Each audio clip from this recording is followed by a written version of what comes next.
ആരാധനയ്ക്ക് നിൽക്കുന്നവന്റെ കൂടെ കർത്താവുണ്ടാവും.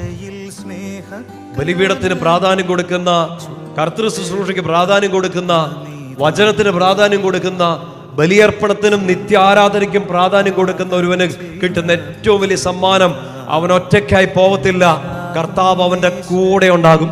ബലിപീഠത്തോട് ചേർന്ന് നിൽക്കുന്ന, ആരാധിക്കുന്ന, നിത്യം ആരാധന മനോഭാവത്തോടെ നിൽക്കുന്ന ഒരാൾക്ക് കർത്താവ് കൊടുക്കുന്ന വാഗ്ദാനാണ്, നീ ഒറ്റയ്ക്കായി പോവില്ല. You will never be alone. സേറാഫുകളൊന്ന് യേശയ്യായി കേകിയ സ്വർഗീയ തീക്കനലല്ലോ, മാലാഖമാർക്കൊപ്പം വൈദികൻ കൈകളാൽ എന്നാവിലെത്തും കുർബാന. ഹല്ലേലൂയ പാടാം നാഥ ഈശോ നിൻ